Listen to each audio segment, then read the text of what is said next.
నేను early morning లెగ్గానే ఆ చల్లటి క్లైమేట్‌లో ఎంత బాగుందో చూసారా? నేను మామూలుగా గ్రీన్ షేడ్ పెట్టానండి. అంత అలాగేం కనిపించట్లేదు. గ్రీన్ షేడ్ పెట్టాననమాట. ఫస్ట్ టైమ్ ట్రై చేశాను ఒక ఫిల్టర్‌ని. ఎలా ఉందండి? కళ్ళు కొంచెం జిగ్గుమంటున్నాయి. గానీ బాగుంది. ఇక్కడ క్యాంపింగ్ అన్నీ చేయొచ్చు మాట ఈ ఏరియాలోకి. మామూలుగా తీసుకొచ్చాను మిమ్మల్ని. కాకపోతే రియాలిటీ ఎలా ఉంటదంటే ఇది ఫిల్టర్ తీసేసిన తర్వాత ఎలా ఉంటదో మీరే చూడండి ఒకసారి. ఇక్కడ ఈ మైనస్ టెంపరేచర్‌లో బయటకొచ్చినప్పుడు గ్లౌవ్ ఏసుకోవాలన్నమాట. లేదంటే ఇదిగోండి ఇలా తయారవుతాయి చేతులు.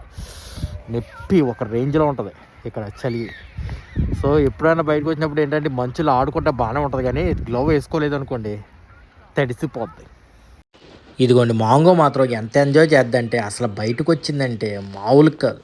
అటు ఇటు గంతులు అదిగోండి వేరే కుక్కపిల్ల, మనుషులు, జనాలు అందరూ ఆడుకోవటం ఇంకా. మామూలుగా ఉండదు. చూసారా నిన్న 27 ఉంది. ఈరోజు వచ్చేసి ఇంత పడిపోయింది టెంపరేచర్. అసలు జెంజోలో క్లైమేట్ అనేది అన్‌ప్రిడిక్టబుల్ మాట. ఎప్పటికప్పుడు మారిపోద్ది. కానీ భలే ఎంజాయ్ చేస్తున్నానండి. మీకు ఎలా అనిపించిందండి? ఎప్పుడు నేను ఇండియాలో ఉన్నప్పుడు ఎప్పుడు స్నో చూడలేదన్నమాట. ఫస్ట్ టైం అంటే ఇండియాలో సౌత్ ఇండియాలో కదా మనం ఉండేది. ఎప్పుడు స్నో చూడలేదు.